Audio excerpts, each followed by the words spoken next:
ইয়েমেনের সাম্প্রতিক হামলাগুলো নিয়ে মহা দুশ্চিন্তায় পড়েছে ইসরায়েল। ইহুদিবাদী ভূখণ্ড লক্ষ্য করে হুতিদের সর্বশেষ হামলা তেল আবিবের নিরাপত্তা ব্যবস্থাকে রীতিমতো নাড়িয়ে দিয়েছে বলে মন্তব্য করেছেন সমরবিদরা।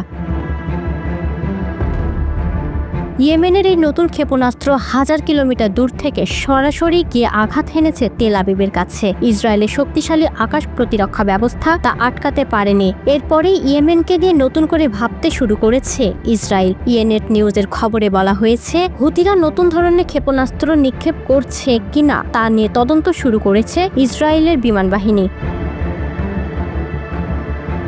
প্রতিবেদনে বলা হয়, তদন্তকারীরা খতিয়ে দেখছেন ক্ষেপণাস্ত্রটিতে ক্লাস্টার মিউনিশন ছিল কিনা। প্রকাশিত এক ভিডিওতে দেখা গেছে আকাশে ক্ষেপণাস্ত্রটি ভেঙে একাধিক খণ্ডে বিভক্ত হয়ে যায়। এরপর তা একসঙ্গে বিভিন্ন স্থানে আঘাত হানে। তবে এটি সত্যি ইয়েমেনের বাহিনীর নিক্ষিপ্ত অস্ত্র কিনা তা এখনও যাচাই করছে ইসরায়েলি কর্তৃপক্ষ। ইয়েমেনি সেনারা শুক্রবার ঘোষণা করে তারা ইসরায়েলের বিভিন্ন স্থাপনায় একাধিক আঘাত হেনেছে। এর মধ্যে রয়েছে তেল আবিবের বেন গুরিয়ন আন্তর্জাতিক বিমানবন্দর, শহরের একটি সামরিক স্থাপনা এবং দক্ষিণে আশকেলনের একটি গুরুত্বপূর্ণ লক্ষ্যবস্তু। আর ক্ষেপণাস্ত্রটির নাম দিয়েছে প্যালেস্টাইন 2, যা হাইপারসনিক ব্যালিস্টিক ভেরিয়েন্ট হিসেবে পরিচিত। 2023 সালের অক্টোবর থেকে গাজায় ইসরায়েলি হামলার প্রতিবাদে ইয়েমেনের সেনারা নিয়মিতভাবে সংহতিমূলক আক্রমণ চালিয়ে আসছে। তারা শুধু আকাশপথে নয়, নৌপথেও অবরোধ জারি করেছে, যেখানে ইসরায়েলগামী জাহাজ ও অন্যান্য নৌযানকে লক্ষ্য করে হামলা চালানো হচ্ছে। এর আগে আগস্টের শুরুতে ইয়েমেনি বাহিনী সফলভাবে পরীক্ষা চালায় সায়াদ নামের একটি নৌক্রুজ মিসাইলের। দীর্ঘ পাল্লার এই অস্ত্রটি রাডার ফাঁকি দিতে সক্ষম এবং এর বিধ্বংসী ওয়ারহেড রয়েছে। ইয়েমেনের সশস্ত্র বাহিনী স্পষ্ট জানিয়েছে, যতদিন ইসরায়েল গাজায় যুদ্ধ ও প্রায় পূর্ণ অবরোধ চালিয়ে যাবে ততদিন তারা এই পাল্টা হামলা অব্যাহত রাখবে।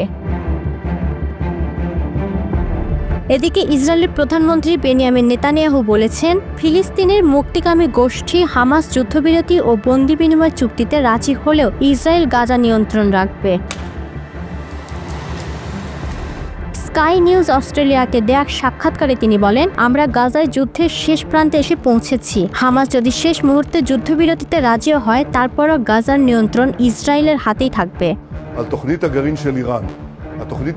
নেতানিয়াহু আরও বলেন, হামাস যদি অস্ত্র নামিয়ে রাখে এবং অবশিষ্ট জিম্মিদের মুক্তি দেয় তবে যুদ্ধ আজই শেষ হতে পারে। আগের সব দাবি পুনর্ব্যক্ত করে ইসরায়েলের প্রধানমন্ত্রী বলেন, এই যুদ্ধের মূল লক্ষ্য হলো সব জিম্মিকে মুক্ত করা, হামাসকে নিয়ে নিরস্ত্র করা এবং গোষ্ঠীর শেষ ঘাঁটিগুলো নিশ্চিহ্ন করা, যা স্থায়ী শান্তি প্রতিষ্ঠার জন্য অপরিহার্য।